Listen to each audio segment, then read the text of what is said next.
All six stones I could see snap my fingers. They would all cease to exist. I call that.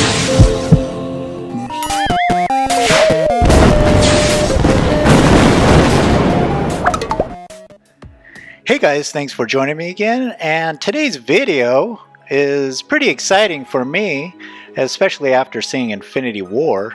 You'll see that Thanos is just basically unstoppable. He's undefeated, and this video is actually talking about who Thanos is. I mean, he didn't just come from anywhere, and he has a lot of characteristics that's not very typical of any villain. So he's actually a different type of villain, and that's what we're going to be talking about today. So I don't know about you, but I'm super excited for the new movie that's going to be coming out, just to see how this is going to pan out, because there's so many stories in the MCU that involves Thanos and his activities.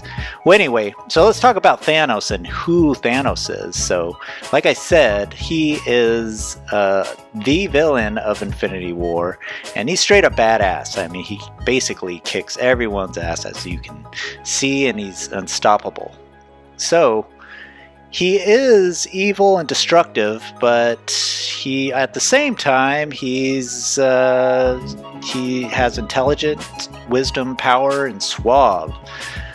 So who is he actually? He is a descendant of the Eternals. As you can see here, those are some Eternals there.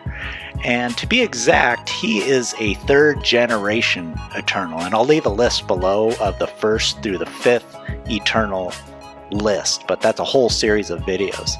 So Eternals are actually super beings. They're a product of crafted supreme evolution by the Celestials by means of experimentation 5 million years ago. So who are Celestials?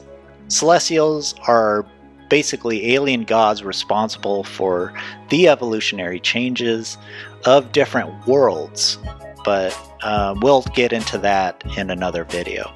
Anyway, Celestials once inhabited the Earth and wanted to develop proto-humans with the purpose of being the defenders of the Earth.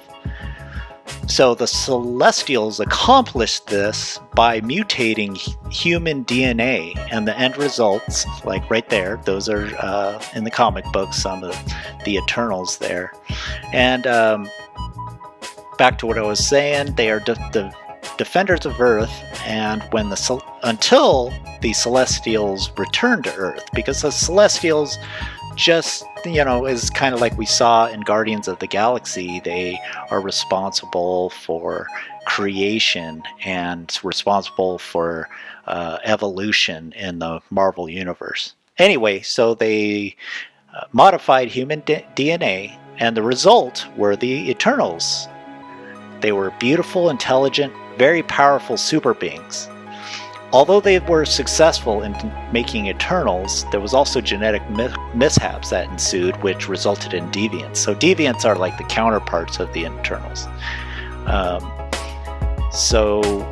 They're responsible for many wars, including wars with the Celestials. So just to make note right here, this is when Thanos was reincarnated by Mistress Death. Right there in the purple is Nebula. So Nebula may actually have a big part in Thanos' downfall. Suisan right there, she was an Eternal. She was Thanos' mother, and Thanos actually ended up killing her, actually his whole family. So he does carry the obsession of death, and actually murdered his own family, and he destroyed Titan. So although he is kind of like a wise guy, powerful wise guy, he is evil. He has that obsession with death. So as you can see here, that's when he destroyed half of the universe there. So Guardians of the Galaxy actually mentioned the Eternals, and as you can see here, and that was Ego. Ego was actually a Celestial. So you kind of got a little introduction to the Celestials there. So anyway, I'm really excited for the new movie because there's a lot of storylines that have to do with Thanos and his reincarnation and his destruction. And I'm wondering if they're actually going to include Mistress Death in any of the new movies. I really hope they don't kill off Thanos, because there's actually a lot that goes along with the story. This is a 6-series Infinity Gauntlet comic book series. That's Mistress Death right there, and she actually had admired Thanos for his actions on Titan. She reincarnated him, and he obtained the gauntlet, actually became more powerful than her. So I would highly recommend reading that series because it's really cool, a lot of storylines in it. Anyway, we're going to go ahead and stop the video there. Please join me next time on my future videos. We'll see you next time.